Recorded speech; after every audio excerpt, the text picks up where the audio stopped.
સીધા જ જઈએ કેન્દ્રીય ઇલેક્શન કમિશનની પ્રેસ કોન્ફરન્સમાં. And I am DG Media Shifali Sharan.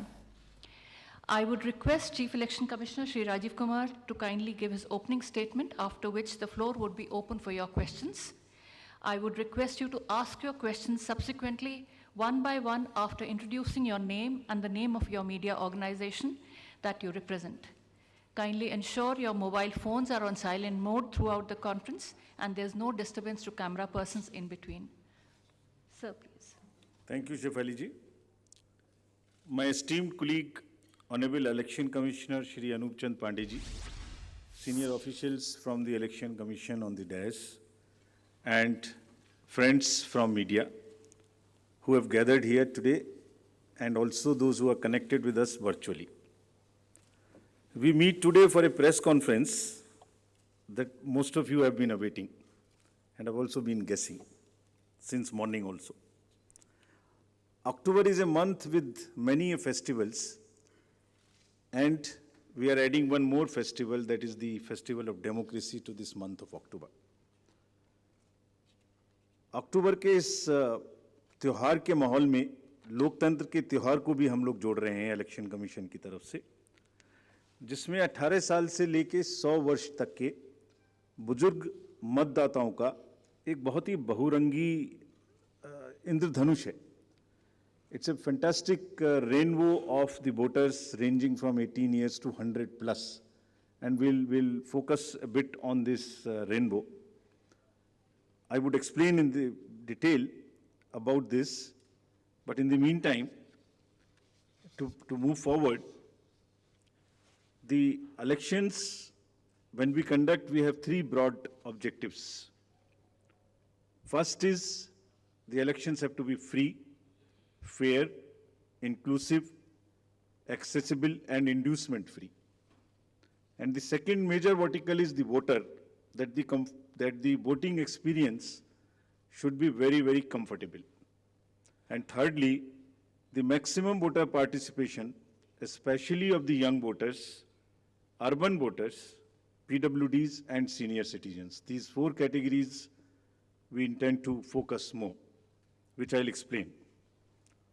Bharat निर्वाचन आयोग स्वतंत्र और निष्पक्ष, प्रलोभन मुक्त, इंड्यूसमेंट फ्री तरीके से विधानसभा का आगामी निर्वाचन चुनाव कराने के लिए प्रतिबद्ध है, और हमारा प्रयास है कि वरिष्ठ नागरिकों, दिव्यांगजनों, महिलाओं, नए मतदाताओं सबकी भागीदारी बहुत ही सशक्त तरीके से आने वाले चुनावों में हों. Through the vast reach of the media, I would request first that interaction will start with the wish that our appeal is being heard by most of the voters, and they will come out to participate wholeheartedly in this forthcoming festival of democracy.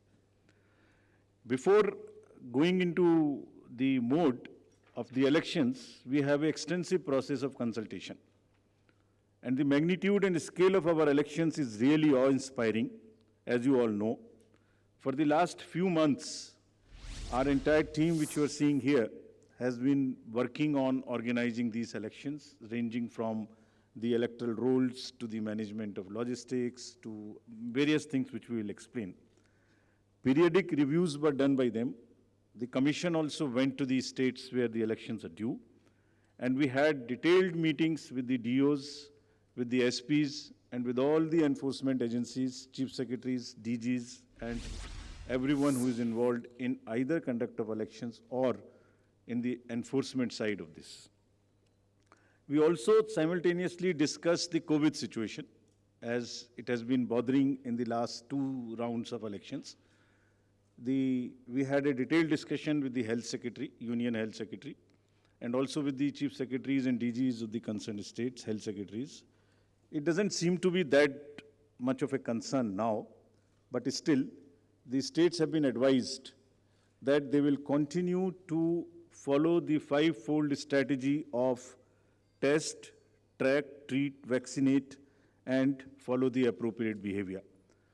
We have revised our guidelines, which are in this form, essentially saying that they have to follow the norms set by the Health Ministry, and also the respective SDMAs in the states if there is any situation that warrants the tightening or the graded response to the COVID situation.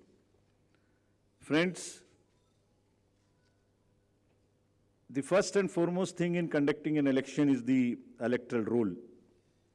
A healthy, error-free electoral roll is the primary step, that is the base on which the entire elections are held.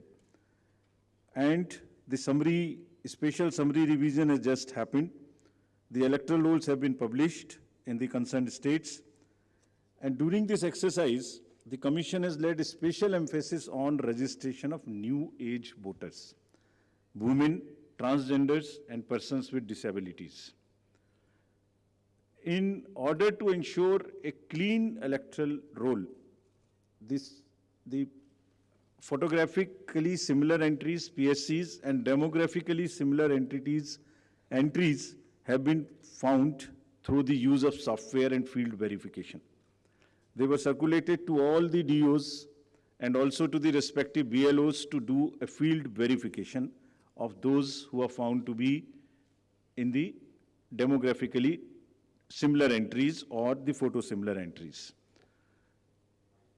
The special proactive steps were taken for the registration of PWDs,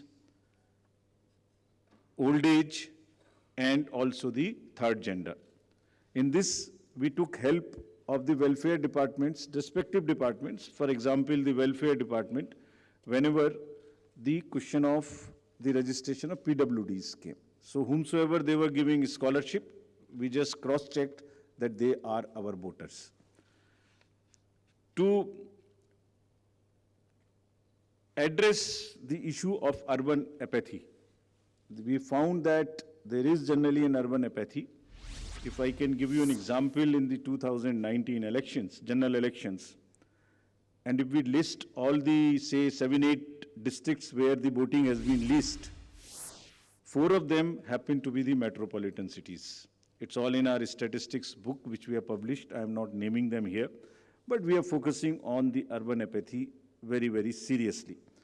In this, our CEOs are signing the MOUs with the departments and with the industry and with the organizations who have more than 500 persons. And we have reached out to the colleges and the educational institutions. What is expected is that after the voting, if the nodal officers are appointed in these organizations with 500 plus voters, and we will try and persuade those voters after the elections, the leave-taking and non-voting voters, we will try and reach to them and say, please join next time. So that's a kind of a awareness which we will start. The Election Commission of India, in pursuance of the legal amendments, had made 4 dates, as you are all aware.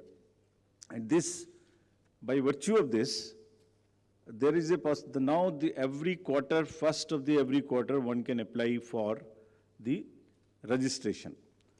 And the new, now onwards, the electoral rolls will be updated every quarter.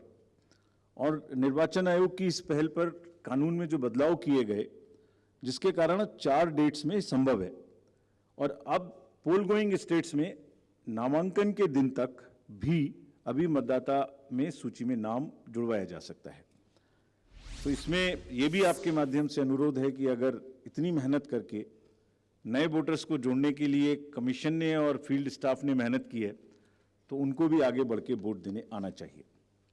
Friends, I'll also tell you how many specifically benefited by this amendment. I'll come to it and tell you. In an election, voters are our primary stakeholders, and therefore, even those who do not have a voter epic, by and large, we have now ensured that the voting epic card reaches everyone. It's being delivered even now, but by chance, if you don't have, there are these many, almost a dozen other documents through which one can vote. So one need not be worried. What is important is to come to the booth with any one of these, even if one doesn't have an epic. Now the next important thing is the polling station. And that's the next point at which we interact with the voter. The effort is to make the voting experience it's quite protocol based, but we are still trying that the experience becomes far more enjoyable in the true spirit of the festival of the democracy. Our COs and DOs have been asked to identify the lowest polling percentage booth in each constituency. This is what we are doing to increase our awareness and persuade the voters to come and vote.